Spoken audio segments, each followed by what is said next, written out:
नमस्कार दोस्तों, मैं स्वागत करता हूं आप सभी का चैनल रणभूमि पे। दोस्तों आज को जो मैं ये वीडियो लेकर आया हूं दोस्तों, बहुत ही ज़बरदस्त वीडियो है दोस्तों। सिलेंडर यानी बेलन पर आधारित है दोस्तों।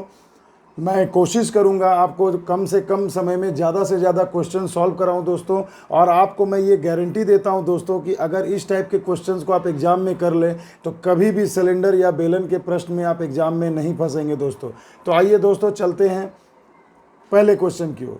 तो दोस्तों पहले क्वेश्चन में आप देख पा रहे हैं, यदि एक बेलन के आधार की त्रिज्या 3.5 सेंटीमीटर है तथा लंबाई 8 सेंटीमीटर है तो इसके संपूर्ण पृष्ठ का क्षेत्रफल क्या होगा। तो दोस्तों पहले मैं आप लोगों को फिर से थोड़ा एक रिवाइंड करा दे रहा हूं दोस्तों, सभी क्वेश्चंस को अच्छे से समझने के लिए। कुछ फॉर्मूला है दोस्तों। देखिए ये एक बेलन हो गया दोस्तों, इसका ऊपरी और आधार दोनों ही वृत्ताकार होता है दोस्तों, और ये दोनों की त्रिज्याएं भी समान होती है। तो देखिए दोस्तों मैंने ये त्रिज्या ड्रॉ कर दी और दोनों के केंद्र को मिलाएंगे दोस्तों तो ये हो जाता है हाइट। तो देखिए दोस्तों ये हो गया एक सिंपल सा बेलन।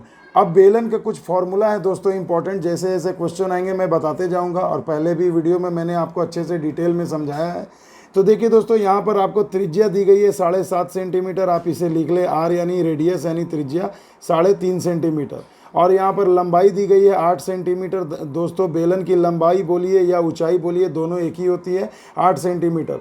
तो इसका संपूर्ण पृष्ठ का क्षेत्रफल बोला है दोस्तों। संपूर्ण पृष्ठ यानी TSA टोटल सरफेस एरिया का फॉर्मूला होता है 2 pi r into r plus h. अब सिंपल है दोस्तों, आपको बस यहाँ कुछ भी नहीं करना, बस यहाँ पर वैल्यू पुट कर दें। r का मान हो गया 3.5 और यहाँ पर हो गया 3.5 प्लस 8। अब आप इसे सिंप्लीफाई करेंगे दोस्तों तो देखिए इसके लिए यहाँ पर आ गए 10, 7 पचे 35, 5 दूना 10 और 2 से 2 कट गए, यानी सिंपल वैल्यू आ गई 22 इंटू 8 3 11 यानी 11.5। तो अगर हम इसे मल्टीप्लाई करते हैं दोस्तों तो वैल्यू आ जाती है 253 वर्ग सेंटीमीटर। तो आंसर हो जाएगा आपका ऑप्शन नंबर सी। दोस्तों कुछ भी नहीं है, मेंसुरेशन क्षेत्र मिति हो या सरफेस एरिया वॉल्यूम हो, आपको बस दोस्तों फॉर्मूला याद होना चाहिए, बाकी क्वेश्चन पानी है दोस्तों। आइए दोस्तों चलते हैं अगले क्वेश्चन की ओर। देखिए दोस्तों क्वेश्चन नंबर 2 में कहा गया दो बेलनों के आधार की त्रिज्याओं का अनुपात 3:5 है तथा उनकी ऊंचाई का अनुपात 2:3 है, तो इनके वक्र पृष्ठों का अनुपात क्या होगा। बहुत ही इंपॉर्टेंट है दोस्तों। तो देखिए वक्र पृष्ठों का अनुपात कहा गया, दो बेलन है तो मैं इसे ऐसे लिख देता हूँ, ये बेलन नंबर 1 ये बेलन नंबर 2। इनके वक्र पृष्ठ का क्षेत्रफल का फॉर्मूला होता है दोस्तों 2 पाई r इंटू एच। तो उसी प्रकार दूसरे का भी हो जाएगा 2 पाई r इंटू एच। अब देखिए दोस्तों इनके वक्र पृष्ठों का अनुपात बोला, हमने अनुपात का चिन्ह लगा दिया। 2 पाई तो सेम होते हैं दोस्तों, देखिए कैंसिल हो गए। यहाँ r की वैल्यू दी गई है पहले वाले की 3 और दूसरे वाले की r की वैल्यू दी गई है 5, हमने बिठा दिया। फिर पहले वाले का हाइट दिया है 2 और दूसरे वाले का हाइट दिया है आपको 3। अब आप सिंपली इन्हें मल्टीप्लाई कर दें, अनुपात आपके सामने है, 3 दूना 6 अनुपात 5 दूना 5 दिया 15।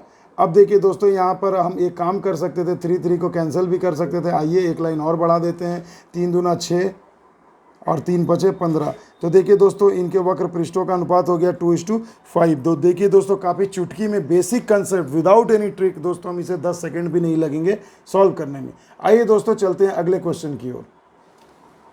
अगले क्वेश्चन में आप देख पा रहे हैं दोस्तों, एक बेलन का वक्र पृष्ठ दिया गया है 264 वर्ग सेंटीमीटर। तो वक्र पृष्ठ जो दिया गया है दोस्तों, सबसे पहले आप लिख लें वक्र पृष्ठ का क्षेत्रफल, यानी आपको दिया गया है 2 पाई RH। 2 पाई RH की वैल्यू दी गई है 264 और आपको कहा गया है उसके आयतन। आयतन यानी दोस्तों एक बेलन का आयतन होता है, वॉल्यूम होता है पाई r²h। इसका मान दिया गया दोस्तों 924।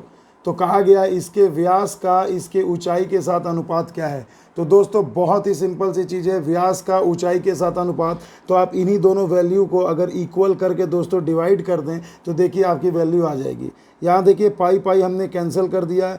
यहाँ पर देखिए दोस्तों ये एक r इस r को कैंसिल कर दिया और ये h और यहाँ से h कैंसिल कर दें तो वैल्यू हमें मिल जाएगी दोस्तों, यहाँ हो जाएगा 2/r इक्वल टू। अब हम इसे अगर थोड़ा सिंप्लीफाई करते हैं दोस्तों, तो दोस्तों अगर हम इसे अच्छे से सॉल्व करते हैं दोस्तों, मैं थोड़ा कैलकुलेशन यहाँ पर हाइड कर रहा हूँ दोस्तों ताकि इसे आप घर में खुद से भी कर सकते हैं। यहाँ आपकी r की वैल्यू आ जाएगी दोस्तों 7 सेंटीमीटर।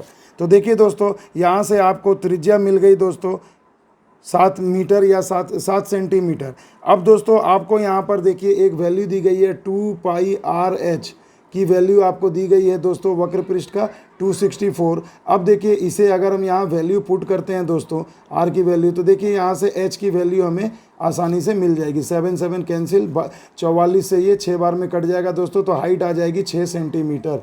तो देखिए दोस्तों यहाँ से हमने हाइट भी निकाल लिया 6 सेंटीमीटर।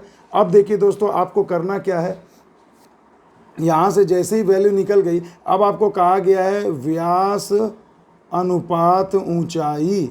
तो देखिए दोस्तों उसके हाइट और उसके ऊंचाई में क्या अनुपात होगा। तो अभी आपने देखा अर्धव्यास आपको 7 सेंटीमीटर मिला, तो व्यास हमेशा इसका 2 गुना होता है, तो 2 से मल्टीप्लाई कर दिया, व्यास हो गया।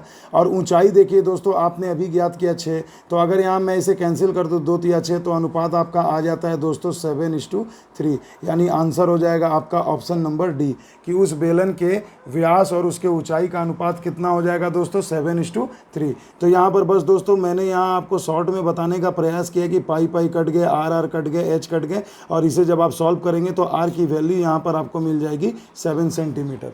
आइए दोस्तों चलते हैं अगले क्वेश्चन की ओर। अब देखिए दोस्तों चलते हैं अगले क्वेश्चन की ओर। यहाँ देख पा रहे हैं आप लोग, एक बेलन के आधार की त्रिज्या 21 सेंटीमीटर है, सिंपल लिख ले। आर आपको दिया है 21 सेंटीमीटर, और वक्र पृष्ठ यानी कर्व सरफेस एरिया यानी कि 2 पाई आर एच की वैल्यू आपको दी गई है 1320। तो इसकी ऊंचाई ज्ञात करें। बहुत ही सिंपल है दोस्तों, यहाँ पर बस आपको वैल्यू पुट कर देना है। आर की वैल्यू यहाँ पर दी गई है 21, एच आपको निकालना है 1320। कैलकुलेट करना है दोस्तों, 3 दूना 7 तियाँ 21 हो गए। अब देखिए दोस्तों, अब आप यहाँ देखिए अगर ध्यान से, 3 दूना 6 और 22 में अगर आप 6 से गुना करते हैं दोस्तों, तो कितने हो जाते हैं दोस्तों। यहाँ पर एच की वैल्यू आपकी आ जाएगी, देखिए 3 दूना 6, 6 दूनी 12 के 2, 6 दूनी 12 और 1 13, यानी 132 आ जाएगा। तो इससे ये 10 बार में कैंसल आउट हो जाएगा, यानी ऊंचाई हो जाएगी दोस्तों 10 सेंटीमीटर। तो देखिए दोस्तों कितने आसानी से हमने इसे सॉल्व कर लिया। आइए दोस्तों चलते हैं अगले क्वेश्चन की ओर। बहुत ही लाजवाब क्वेश्चन है दोस्तों।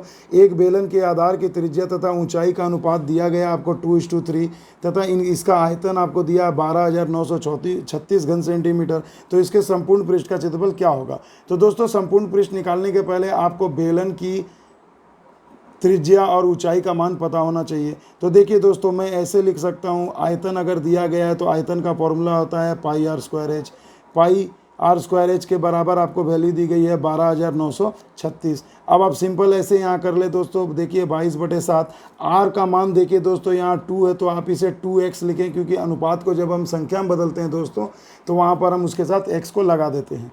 तो देखिए ये हो गई 2x, तो यहाँ होल स्क्वायर हो गया। h यानी यहाँ दिया गया अनुपात 3, यानी 2:3 है दोस्तों। तो यहाँ पर आप h को 3 कर सकते हैं, तो यहाँ हो जाएगा 3x = 12936। अब देखिए दोस्तों ये x स्क्वायर और ये x मिलकर हो गए x³। बाकी अब आपको सिंपल कैलकुलेशन करना है दोस्तों।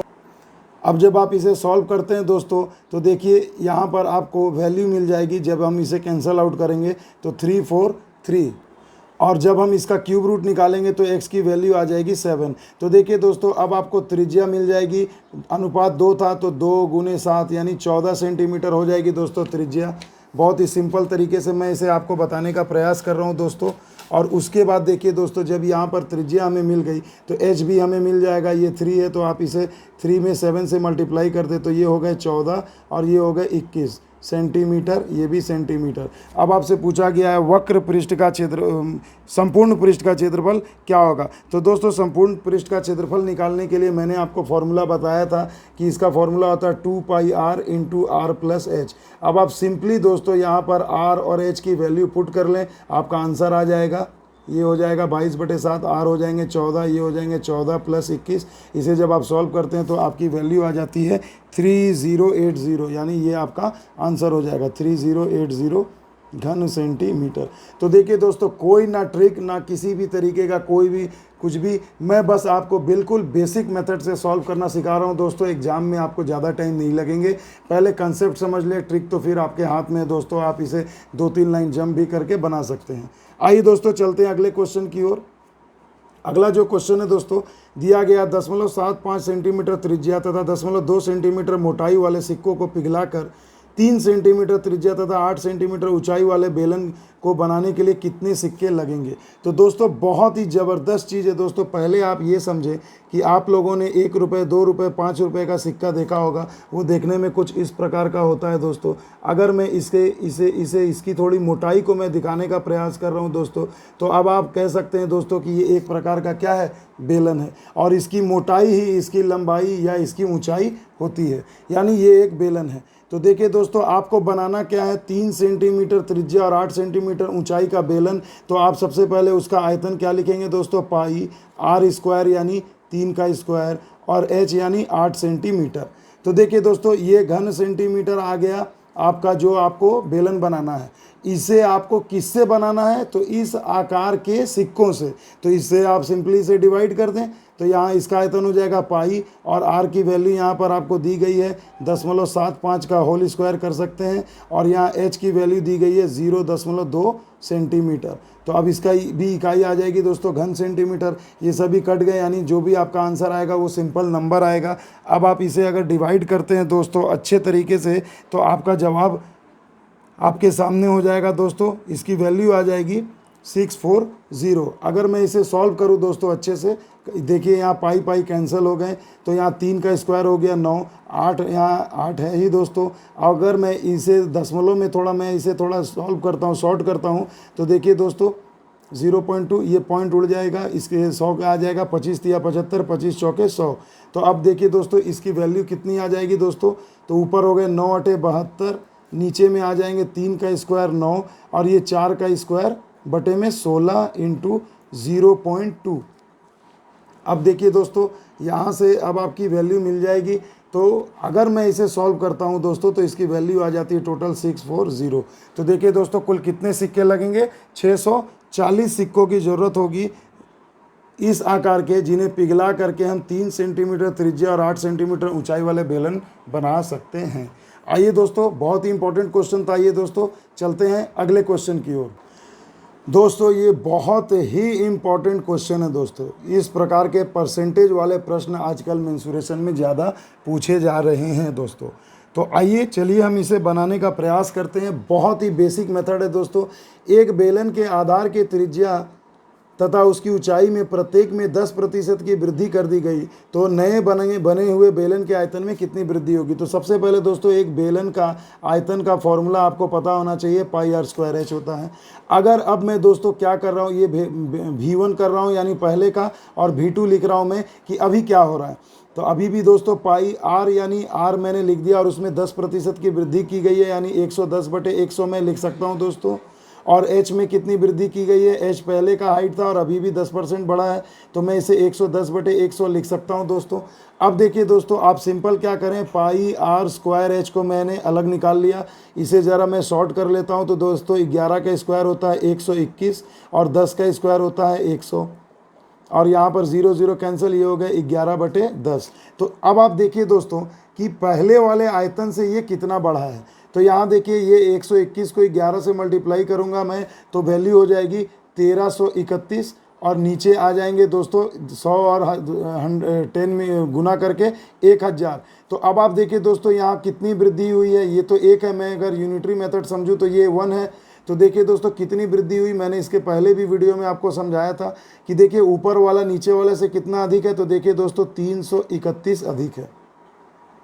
अगर इसे ही अगर आप ये 1000 से डिवाइड करते हैं और परसेंट निकालने के लिए इंटू 100 करते हैं, तो दोस्तों देखिए यहाँ पर वैल्यू आ जाएगी 33.1, यानी इसका जवाब हो जाएगा 33.1% का वृद्धि हो जाएगा दोस्तों उसके आयतन में। तो आशा करता हूँ आपको मेरा ये मेथड बहुत ही ईजी है, जो समझ में आया होगा। आइए दोस्तों चलते हैं अगले क्वेश्चन की ओर। अगले क्वेश्चन में देखिए दोस्तों कहा गया है कि 3 सेंटीमीटर त्रिज्या वाले तांबे के एक गोले को पीटकर तार बनाया जा रहा है दोस्तों। देखिए दोस्तों 3 सेंटीमीटर त्रिज्या वाले तांबे के गोले को पीटकर 0.2 सेंटीमीटर व्यास वाले एक तार में बदलें, तो तार की लंबाई कितनी होगी। तो देखिए दोस्तों इसमें आपको कुछ भी नहीं करना है, बहुत ही सिंपल सा क्वेश्चन है दोस्तों। बहुत ही सिंपल है दोस्तों। एक गोले को पीट कर तार बनाया जा रहा है, यानी गोले का आयतन तो आपको पता है 4/3 पाई आर क्यूब होता है दोस्तों। अब इस गोले को पीट करके आप एक तार बना रहे हैं, यानी एक बेलन बना रहे हैं, तो यानी पाई आर स्क्वायर एच, उसका आयतन भी समान होना चाहिए दोस्तों, क्योंकि जिससे भी आप किसी नई चीज़ को बनाएंगे दोनों का वॉल्यूम हमेशा समान होना आवश्यक है। अब देखिए दोस्तों, यहाँ पर अब आपको कुछ भी नहीं करना है, सिंपल पाई पाई को कैंसिल कर दें दोस्तों। 4/3 है, मैंने लिख दिया। ये गोला है, गोले का त्रिज्या आपको दी गई है 3 सेंटीमीटर त्रिज्या वाले तांबे के गोले को। तो देखिए यानी त्रिज्या हो गई 3, मैं यहाँ पर वैल्यू पुट कर दिया, 3 का क्यूब हो गया। अब बोला गया आपको 0.2 सेंटीमीटर व्यास का एक तार बनाना है। तो दोस्तों ये व्यास है, यानी इसकी त्रिज्या कितनी होगी, तो व्यास का आधा त्रिज्या होती है अर्धव्यास, यानी हो गए 0.1 सेंटीमीटर। यानी अब यहाँ इस तार को जो आप बना रहे हैं बेलन, उसकी त्रिज्या कितनी हो जाएगी 0.1 सेंटीमीटर का, और यहाँ होल स्क्वायर है। तो वो कहा जा रहा है तार की लंबाई कितनी होगी, यानी ये एच कितनी होगी। अब अगर आप दोस्तों इसे अच्छे से सॉल्व करते हैं तो आपकी टोटल वैल्यू आ जाएगी दोस्तों। यहाँ देखिए, यहाँ आंसर आपको मीटर में दिया है, तो अब आपको कुछ भी नहीं करना है दोस्तों। अगर आप इसे कैंसिल करना चाहें तो देखिए हो गए 4 तियाँ 12, मैं यहाँ 12 लिख सकता हूँ दोस्तों। और उसके बाद इसे अगर मैं मल्टीप्लाई करता हूँ तो 0.1 गुना 0.1 इंटू एच। अब अगर मैं ये सभी सेंटीमीटर में है दोस्तों, अगर मैं इसे मीटर में बदलूँ तो मुझे इसके लिए इसे 100 से मल्टीप्लाई करना होगा, तो 3 बार करना होगा। तो यानी इसे जब मैं सॉल्व करूंगा दोस्तों, तो यहाँ पर h की वैल्यू आपकी आ जाएगी 36 मीटर। तो आपका आंसर हो जाएगा ऑप्शन नंबर डी। बस सिंपल है दोस्तों, कुछ भी नहीं करना है, बस मेथड को समझे। कैलकुलेशन तो आप कोई बड़ी चीज़ नहीं है दोस्तों, उसे आप इजीली कैलकुलेट कर सकते हैं। आइए दोस्तों चलते हैं अगले क्वेश्चन की ओर। यहाँ देखिए दोस्तों, एक तार को पिघलाकर 1/3 त्रिज्या की तार बनाने पर समान आयतन वाले तार की लंबाई पहले की लंबाई की कितनी गुनी हो जाएगी। तो कुछ भी नहीं करना है दोस्तों इस क्वेश्चन में आपको, बस मैं एक बिल्कुल बेसिक मेथड बतला रहा हूँ। सबसे पहले जो तार है उसका आयतन होगा पाई आर स्क्वायर एच। अब दोस्तों अब एक नई तार आप बना रहे हैं जिसका त्रिज्या पहले का 1/3 किया जा रहा है दोस्तों। तो चलिए मैं अगर लिख दूं, अगर पाई आर स्क्वायर एच, तो इसकी त्रिज्या पहले का 3 होगी दोस्तों, 1/3 यानी r/3। तो कहा जा रहा है जो नया जो तार बनेगा उसकी जो ये हाइट होगी वो पहले की हाइट की कितनी गुनी होगी। तो कुछ भी नहीं करना है दोस्तों, इसमें सिंपल आप इसे ऐसे लिख सकते हैं। देखिए पाई पाई कैंसिल, ये आर स्क्वायर कैंसिल हो जाएंगे, 3 का स्क्वायर 9 इधर आ जाएगा, 9h इक्वल टू हो जाएगा। अगर मैं इसे कैपिटल एच कर दूं तो आपको समझने में आसानी होगी। तो देखिए दोस्तों, जो नया जो तार बन रहा है उसकी जो ऊंचाई है वो पहले वाले तार की ऊंचाई की कितनी गुनी हो गई, 9 गुनी। तो आंसर आपका हो जाएगा 9 गुना। तो बिल्कुल बेसिक तरीके से मैं समझा रहा हूँ दोस्तों, इसे समझने का प्रयास करें। आइए दोस्तों चलते हैं अगले क्वेश्चन की ओर। 1.5 सेंटीमीटर व्यास तथा 0.2 सेंटीमीटर मोटाई के कितने सिक्कों को पिघलाया जाए कि एक ठोस बेलन प्राप्त किया जा सके जिसका व्यास 4.5 सेंटीमीटर तथा ऊंचाई 10 सेंटीमीटर है। बिल्कुल इस तरीके के प्रश्न परीक्षा में पूछे जाएंगे दोस्तों। तो कुछ भी नहीं करना है दोस्तों, देखिए जो आपको बनाना है उसका आयतन ऊपर लिख दें, पाई आर स्क्वायर यानी 4.5 का होल स्क्वायर इंटू एच यानी 10 सेंटीमीटर। अब आपको ये बनाना है, किससे बनेंगे दोस्तों, तो 1.5 सेंटीमीटर व्यास, और देखिए दोस्तों यहाँ पर व्यास दिया गया है तो मैं इस व्यास को हाफ कर देना चाहूँगा दोस्तों, क्योंकि अर्धव्यास होता है फॉर्मूला में। और उसी के बाद जब यहाँ देखिए पाई आर स्क्वायर, जो कॉइन जो सिक्का आप यूज़ कर रहे हैं दोस्तों, उसका व्यास है 1.5 सेंटीमीटर, यानी मैं अगर उसका हाफ करूँगा तो अर्धव्यास हो जाएगा। तो ये हो जाएंगे पाई आर स्क्वायर, और इसकी एच यानी मोटाई ही, उसकी ऊँचाई ही और उसकी लंबाई तीनों सेम होती है, यानी 0.2 सेंटीमीटर। ये क्यूब हो गए, ये भी क्यूब हो गए, दोनों का आयतन कैंसिल हो जाएगा दोस्तों, यानी जो संख्या आएगी वो आएगी हमारी नॉर्मल संख्या, यानी जो भी सिक्कों की संख्या होगी। तो अब दोस्तों अगर मैं इसे सॉल्व करने का प्रयास करूं तो दोस्तों देखिए, अब अगर आप इसे सॉल्व करना चाहेंगे तो देखिए ये पाई पाई कैंसिल हो जाएंगे दोस्तों। अब वैल्यू अगर मैं इसे सॉल्व करना चाहूँ तो देखिए दोस्तों, ये जो नीचे में जो 2 दिख रहे हैं ये सब भी कट जाएंगे दोस्तों। यानी इस तरीके से जब आप इसे सॉल्व करेंगे तो दोस्तों इसे अगर मैं सॉल्व करूँ तो ये देखिए 2 2 तो कैंसिल हो जाएंगे, तो मैं इसे सिंपल लिख सकता हूँ 4.5 गुने 4.5 इंटू 10। और इसके बाद देखिए जो नीचे जो बचेगा दोस्तों, ये बचेगा 1.5 इंटू 1.5 इंटू 0.2। अब देखिए दोस्तों ये दशमलव अगर मैं कटा दूँ तो 15 तियाँ 45, ये दशमलव उड़ गए तो 15 तियाँ 45, और ये दशमलव के लिए 1 0 यहाँ दे दे तो ये दशमलव उड़ जाएगा दोस्तों। अब देखिए दोस्तों आंसर हो जाएंगे 3 तियाँ 9, 3 तिया 9 और 100 यानी हो जाएंगे 900/2, यानी टोटल आंसर आपका आ जाएगा 450 सिक्के आपको लगेंगे इस तरीके के बेलन को बनाने के लिए। तो दोस्तों देखिए, मैंने काफ़ी आसानी से आपको प्रयास किया इसे समझाने का दोस्तों। तो मैं आशा करता हूं दोस्तों जो भी मैंने ये 20 मिनट का वीडियो बनाया ये आपको पसंद आया होगा। दोस्तों अभी इसका पार्ट 2 आना बाकी है, क्योंकि बेलन यानी सिलेंडर एक वॉल्यूम का बहुत ही इम्पॉर्टेंट कॉन्सेप्ट है दोस्तों। तो इसकी अगली जो वीडियो होगी यानी पार्ट 2 वो दोस्तों कल यानी 5 सितंबर को YouTube पे शाम को 5 बजे पोस्ट होगी दोस्तों। तो उसे देखना ना भूलें, क्योंकि ये वीडियो एक ही वीडियो में अगर मैं बहुत ज़्यादा बताऊंगा दोस्तों तो वीडियो काफ़ी बड़ा हो जाएगा, जिससे आपका इंटरेस्ट भी कम हो जाएगा दोस्तों। तो बोर नहीं होना है दोस्तों, अच्छे से अच्छे मैथ्स को बनाना भी है और हमें सीखना है, ताकि एग्ज़ाम में हम मिलकर इस जो रणभूमि जो युद्ध का मैदान है उसमें जीत हासिल कर सकें। तो दोस्तों अगले वीडियो के लिए तैयार रहें, तब तक इस वीडियो को अच्छे से देखकर समझें। मिलते हैं दोस्तों अगले वीडियो में नए जोश नए उमंग के साथ। तब तक के लिए दोस्तों जय हिंद जय भारत।